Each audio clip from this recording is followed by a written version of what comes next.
Accident case में इस वक्त की बड़ी खबर सामने आ रही है। आरोपी नाबालिग को जमानत देने वाले बाल अधिकार न्याय बोर्ड के सदस्यों की जांच होगी।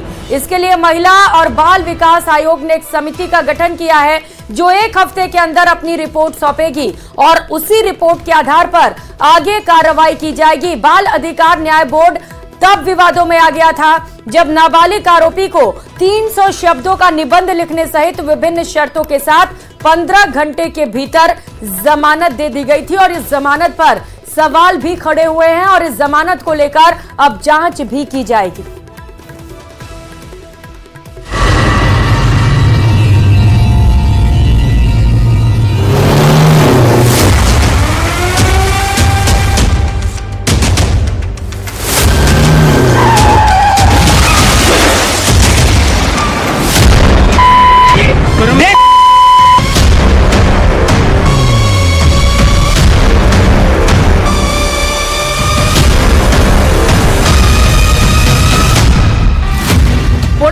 कार से हुए एक्सीडेंट को 10 दिन हो गए, मगर हर दिन इस केस में एक नया पर्दाफाश होता है और फिर कहानी में नया मोड़ आ जाता है, नए किरदार जुड़ जाते हैं।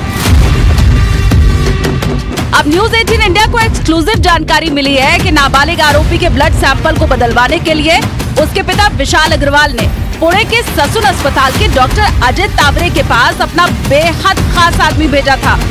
विशाल अग्रवाल का एक खासम खास हादसे के एक दिन बाद अस्पताल में जाकर डॉक्टर अजय तावरे से मिला था।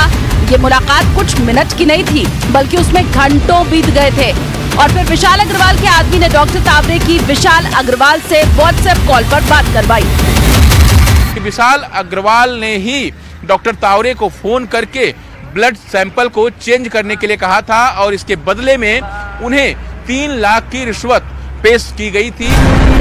इसलिए बीती रात पुणे क्राइम ब्रांच ने सबूत जुटाने के लिए डॉक्टर अजय तावरे के घर पर धावा बोल दिया।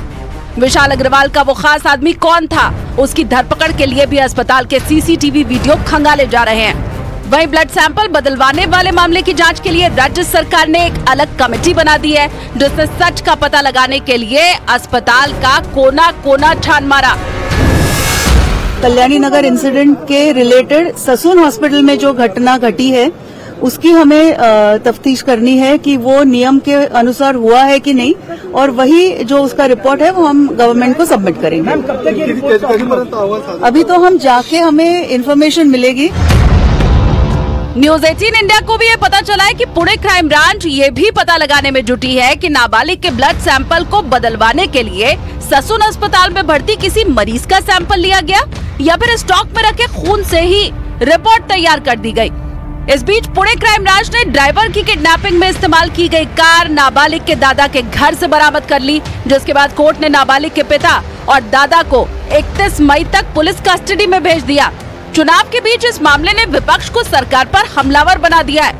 महाराष्ट्र कांग्रेस अध्यक्ष नाना पटोले ने राज्य के गृह मंत्री देवेंद्र फडणवीस पर तीखा हमला बोला। देवेंद्र फडणवीस का रिजाइन लेना चाहिए। राज्य के गृह मंत्री अपने LLB के डिग्री का दुरुपयोग कर रहे हैं। 10 घंटे में इस तरह के वारदात करने वाले गुनहगारों को वो बेल पे छोड़ने की व्यवस्था उनके माध्यम से हो रही है। खून का भी सैंपल तुरंत कचरे के पेटी में डालने का काम ये अगर सरकार के अधिकारी करते हैं तो इसलिए CBI की इंक्वायरी हो, ये मांग कांग्रेस पार्टी करती है। पुणे क्राइम ब्रांच आरोपी को सलाखों के पीछे पहुंचाने के लिए फुल एक्शन में है, मगर जांच जितनी आगे बढ़ रही है एक नया एंगल सामने आ रहा है जिससे मामला पेचीदा होता जा रहा है।